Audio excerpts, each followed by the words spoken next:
Hello everyone, পিঠা তো আপনারা অনেক রকম খেয়েছেন। আজ আমি আপনাদের জন্য তালের ভাজা পিঠার রেসিপি নিয়ে চলে এসেছি। তালের সিজন তো শুরু হয়েই গেছে প্রায় অনেক দিন। আপনারা এইরকম ধরনের পিঠা একবার তৈরি করতে পারেন। তালের ফুরুলি তো আপনারা সব সময় খান, এই পিঠাটা একবার তৈরি করবেন, খুবই বেশি টেস্টি লাগে। চলুন তাহলে বন্ধুরা আর বেশি দেরি না করে এর পুরটা তৈরি করা দেখে নিই, আর পিঠাটা কিভাবে তৈরি হচ্ছে সেটাও দেখে নিচ্ছি। পুর তৈরি করার জন্য সবার প্রথমে এখানে আমি নিয়ে নিচ্ছি 1 বাটি পরিমাণে নারকেল কোড়া। এটা কিন্তু খুবই কম কোয়ান্টিটিতে বানাচ্ছি আমি, জাস্ট আপনাদের দেখাবার জন্য। যেহেতু আমরা রেসিপি করতে হয় সেই জন্যে অনেক রকমেরই তালের রেসিপি ডেলি তৈরি করতে হয়, তাই অল্প অল্প কোয়ান্টিটি দেখাই। আপনারা চাইলে বেশিও তৈরি করে ফেলতে পারেন। যতটা নারকেল দিয়েছি কোড়া তার অর্ধেক চিনি দেবো এখানে আমি। মিষ্টিটা আপনারা আপনাদের পরিমাণ অনুযায়ী চিনিটা ব্যবহার করবেন। নারকেল আর চিনিটাকে খুব ভালো করে ভাজা ভাজা করতে হবে, যতক্ষণ না একদম ভালো করে ভাজা হয়ে যাচ্ছে আর এটা একটু দলা পাকিয়ে আসছে, শুকনো শুকনো হয়ে যাচ্ছে। দেখুন, যখন দেখবেন এরকম হয়ে গেছে, এই সময় কিন্তু এর মধ্যে দিয়ে দিতে হবে হচ্ছে সন্দেশ। আজ আমি এটা সন্দেশ দিয়ে তৈরি করছি। আপনারা চাইলে শুধুমাত্র এরকম নারকেল দিয়ে ওপরে একটু মিল্ক পাউডার দিয়েও তৈরি করতে পারেন। সন্দেশটা দিলে কিন্তু খেতে খুবই ভালো লাগে। নারকেলে কিন্তু বেশি নারকেল করতে গেলে অম্বল হয়, তাই আমি সন্দেশটা ব্যবহার করি। আপনারা চাইলে সন্দেশটা নাও ব্যবহার করতে পারেন, শুধুমাত্র একটুখানি এলাচের গুঁড়ি দিয়ে এটাকে নামিয়ে ফেলতে পারেন। তো সন্দেশটা দেওয়ার পর একটুখানি মিশিয়ে নিলাম, আর দিয়ে এর মধ্যে এলাচের গুঁড়ি দিয়ে দিচ্ছি হালকা করে। দিয়ে এটাকে খুব ভালো করে ভাজা ভাজা করে নেব, আর সামান্য 1 চিমটে পরিমাণে নুন দিয়ে দিচ্ছি। দিয়ে এগুলোকে ভালো করে ভাজা ভাজা করে আমাদের কিন্তু এটাকে নাড়িয়ে চাড়িয়ে নামিয়ে ফেলতে হবে। দেখুন কি সুন্দর, এটা কিন্তু খুব সুন্দরভাবে শুকনো শুকনো তৈরি হয়ে গেছে। চলুন তাহলে এটা একটা আলাদা বাটির মধ্যে আমি তুলে নিচ্ছি, আর এবার সরাসরি চলে যাব এর ডোটা তৈরি করার প্রসেসে। ডোটা তৈরি করাও কিন্তু খুবই সহজ, সেটাও কিন্তু আমি আপনাদেরকে আজকের এই ভিডিওতে দেখিয়ে দেবো। ভিডিওটা আপনারা পুরোটা দেখবেন, স্টেপগুলো ফলো করে তৈরি করলেই কিন্তু এরকম পারফেক্ট ভাজা পিঠা আপনারা তৈরি করতে পারবেন। খুব বেশি টেস্টি লাগে এই ভাজা পিঠা রেসিপিটা। আপনারা যদি কোনো দিন তৈরি না করে থাকেন, অবশ্যই একবার তৈরি করবেন আমার এই ভিডিওটা দেখে। তো এটা তৈরি করার জন্যে প্যানের মধ্যে নিয়ে নিলাম 1 চামচ পরিমাণে ঘি। ঘিটা দিয়ে এবার ভালো করে প্রথমে একটুখানি মেল্ট করে ফেলতে হবে।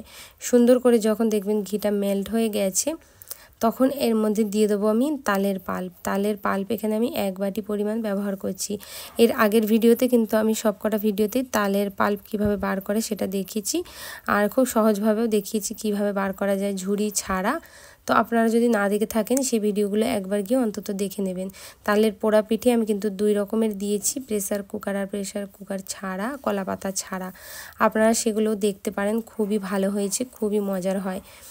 তো এবার এটাকে খুব ভালো করে আমাদের এইভাবে মিক্স করে ফেলতে হবে, আর ভাজা ভাজা করে ফেলতে হবে সুন্দর করে। যতক্ষণ না তালের একটা কাঁচা গন্ধ হালকা চলে যাচ্ছে, ততক্ষণ এটাকে আমি এইভাবেই কিন্তু করব। তো ভাজা করা হয়ে গেলে এবার সামান্য পরিমাণ চিনি দিয়ে দিতে হবে। দেখুন আমি এখানে 4 চামচ মতো চিনি দিচ্ছি। খুব বেশি চিনি কিন্তু ব্যবহার করব না, আপনারা চাইলে মিষ্টি মিষ্টি চাইলে একটু চিনি পরিমাণ বেশি করতে পারেন। দিয়ে এটাকে খুব ভালোভাবে এইভাবে মিশিয়ে ফেলতে হবে সুন্দর করে। মেশানো হয়ে গেলে এবার এর মধ্যে আমাদেরকে দিয়ে ফেলতে হবে হচ্ছে দুধ। দুধ এখানে আমি 1/2 বাটি পরিমাণ ব্যবহার করছি, অল্প করে পরিমাণ ব্যবহার করব, যেহেতু যত বেশি দুধ দেবেন আটার ডোটা ততটাই বেশি কিন্তু তৈরি হয়ে যাবে, সেই জন্য দুধের পরিমাণটা কম ব্যবহার করলাম।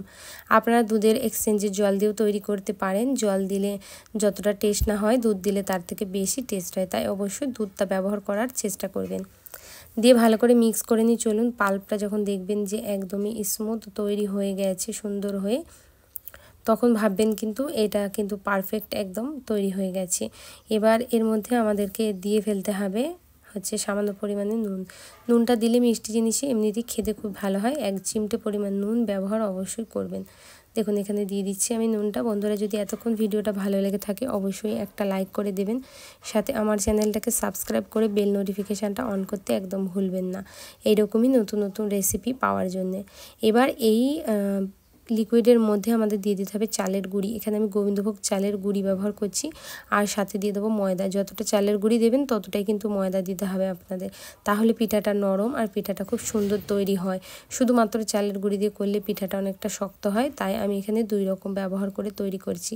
চালের গুঁড়ি আর এটা দিলে পিঠাটা খেতেও যেমন ভালো হয় আর দেখতেও খুব সুন্দর হয়। এইভাবে অল্প অল্প পরিমাণে দিতে থাকবো আর নাড়তে থাকবো যতক্ষণ না পুরোপুরি ডো হয়ে যাচ্ছে। এটা একটু পাতলা লাগছে, তাই সামান্য পরিমাণে চালের গুঁড়ি আর সামান্য পরিমাণে ময়দা দিয়ে একটা ডো আমি আবার তৈরি করে নেবো। তো এটাকে এইভাবে অনবরত নাড়াচাড়া করতে হবে, নাড়াচাড়া করে করে এটা খুব সুন্দর একটা ডোয়ে পরিণত হবে। যখন দেখবেন এটা খুব সুন্দর ডো হয়ে গেছে, ঠিক এরকম ডো, তখন এটাকে একটা আলাদা প্লেটের মধ্যে আমাদের তুলে ফেলতে হবে। আর কোনো রকম আমি এর মধ্যে রাখছি না, এটাকে আমি কিন্তু ডোটাকে এবার তুলে ফেলছি। ননস্টিকের প্যান হলেই কিন্তু বন্ধুরা, আমি বারবার করে বলে দিই, ননস্টিকের এরকম প্যান হলেই কিন্তু এটা খুব ইজিলি উঠে যায়, কোনো রকম বেশি চিপকায় না। কিন্তু নর্মাল কড়াই করতে গেলে কিন্তু এটা একটু হালকা চিপকে যায়, ডো এরকম তৈরি হয়ে যায় কিন্তু চিপকে যায়, সেটা আপনারা অবশ্যই মাথায় রাখবেন। এবার অল্প পরিমাণে ঘি নিতে হবে, ঘি নিয়ে হাতের সাহায্যে খুব ভালো করে মাখিয়ে নিয়ে আটাটাকে চটকে চটকে একটু নরম করে ফেলতে হবে। তো হালকা ঠান্ডা হওয়ার পরেই এই কাজটা করবে, খুব বেশি গরম গরমে আপনারা করতেও পারবেন না। তো দেখুন এখানে চটকে চটকে মাখার পরে ছোট্ট ছোট্ট করে লই আমি এখানে সবার প্রথমে বার করে ফেলবো। যতগুলো পিঠা হবে সেই অনুযায়ী কিন্তু আমি লইগুলোকে প্রথমে বার করে নিই, তারপরে দেখাচ্ছি। যদি ভিডিওটা আপনারা ফেসবুক পেজ থেকে দেখেন অবশ্যই পেজটাকে ফলো করে নেবেন, আর ইউটিউব থেকে দেখলে আমার চ্যানেলটা সাবস্ক্রাইব করতে একদম ভুলবেন না। ভিডিওতে একটা লাইক দিয়ে দেবেন আর সাথে সাথে বন্ধুবান্ধবের মধ্যে ভিডিওটাকে শেয়ারও করে দেবেন। দেখুন সব লই তৈরি হয়ে গেল। এবারে এইভাবে আমি ঘুরিয়ে ঘুরিয়ে হাতের সাহায্যে গোল করে নিচ্ছি। গোল করে নিয়ে এবার এটাকে আমি অল্প অল্প করে সামান্য পরিমাণে আটা দিয়ে দেবো, দিয়ে এটাকে বেলে ফেলবো সুন্দর করে। যেমন রুটি পরোটা নর্মাল রুটি বেলা হয় তেমনই রুটিটা বেলে ফেলবো আমি। খুব বেশি মোটা বা খুব বেশি পাতলা এখানে আমি তৈরি করব না, মিডিয়াম যেরকম তৈরি হয় তৈরি করে ফেলবো। আর এটা এবার সুন্দর শেপ দেওয়ার জন্যে আমি এটাকে একটা বড় বাটির সাহায্যে কেটে নেব। আপনারা নাও কাটতে পারেন, এরকম ডাইরেক্ট তৈরি করতে পারেন। তো আমি কেটে নিচ্ছি, দেখতে সুন্দর লাগবে সেই জন্যে। কাটা হয়ে গেছে দেখুন। এবার এর মাঝখানে যে নারকেলের পুরটা তৈরি করে রেখেছি সেটা বেশি করে ভরে দেব। যেহেতু এই ভাজা পিঠাগুলো না একটু বড় বড় সাইজের তৈরি হয়, দেখতেও ভালো লাগে আর খেতেও কিন্তু খুবই অসাধারণ হয়। দেখুন পিঠাটাকে আমি এভাবে চিপে দিলাম, দেখো হাতের সাহায্যে একটু ভালো করে কিন্তু এটাকে টিপে টিপে দিতে হবে, না হলে ভাজার সময় এটা ফুললে এটা কিন্তু খুলে যাওয়ার ভয় থাকে। তো প্রথমে আমি এটাকে ভালো করে চিপে দেবো হাতের সাহায্যে, আর তারপরে এর ওপর একটা ডিজাইন তৈরি করব। আপনারা চাইলে ডিজাইন তৈরি করতে নাও পারেন, কোনো রকম অসুবিধা নেই। দেখুন ডিজাইন তৈরি করা কিন্তু খুবই সহজ। ঠিক এইরকম করে আঙুলের সাহায্যে দিয়ে এইভাবে আপনারা চিপে দেবেন, দেখতেও ভালো লাগবে আর ভাজার সময় কিন্তু খুলেও যাবে না। তো এইভাবেই কিন্তু আর যতগুলো পিঠা আছে আমি সবগুলোকে কিন্তু একই রকম করে তৈরি করে নেব, তারপরে আমি আপনাদের দেখাবো। আর সবগুলো পিঠা কিন্তু আর আমি তৈরি করে আপনাদেরকে দেখাচ্ছি না। তো দেখুন বন্ধুরা, এখানে কিন্তু আমাদের অলরেডি 4টি পিঠা হয়ে গেছে, আর এরকম করি আমাদের সব পিঠাগুলো তৈরি হয়ে গেল। সরাসরি এবার চলে যাব হচ্ছে ভাজার প্রসেসে। ভাজার জন্য অল্প পরিমাণ তেল দিতে হবে, শ্যালো ফ্রাই যেহেতু এটাকে আমি করব। তো অল্প পরিমাণে তেল দিয়ে দিচ্ছি, আর তেল দিয়ে তেলটা যখন ভালোভাবে হালকা গরম হয়ে যাবে তারপর পিঠাগুলোকে আমাদের এক এক করে ছাড়তে হবে। প্রথমেই কিন্তু তেলের ওপর পিঠাগুলো ছেড়ে দেবেন না, বা খুব বেশি গরম হলেও ছেড়ে দেবেন না, তাহলে কিন্তু পিঠাগুলো পুড়ে যাবে। পিঠাগুলো যখন এরকম একদমই হালকা তেল গরম থাকবে তখন এক এক করে দেবেন। প্যানের মধ্যে যতগুলো পিঠা একসাথে আসবে সেই অনুযায়ী পিঠাগুলো দিয়ে দেবেন, আর লো মিডিয়াম ফ্লেম করে উল্টি পাল্টে খুব ভালো করে আপনাদের পিঠাগুলোকে কিন্তু এবার ভাজা করে ফেলতে হবে। যখন দেখবেন হালকা হালকা লাল লাল কালার এসে গেছে তখন ভাববেন যে পিঠাটা আপনাদের একদমই খুব ভালো করে ভাজা হয়ে গেছে। এইভাবে হালকাতে উল্টিয়ে পাল্টিয়ে দেবেন যাতে দুই দিকটা খুব সুন্দরভাবে পারফেক্টভাবে পিঠাগুলো ভাজা হয়। দেখুন কত সুন্দর পিঠাগুলোকে করছি আমি, কালারটা দেখুন কতটা সুন্দর এসেছে। এইভাবে আপনারা তৈরি করবেন আর আমায় কমেন্ট করে জানাতে ভুলবেন না আপনাদের এই পিঠার রেসিপিটা কেমন লাগলো। অবশ্যই জানাবেন, ভালো লাগলে লাইক কমেন্ট শেয়ার করে দেবেন। দেখা হবে বন্ধুরা এরকম অনেক সুন্দর সুন্দর আরও নতুন নতুন রেসিপির সাথে। ততক্ষণের জন্য ভালো থাকবেন আর সুস্থ থাকবেন।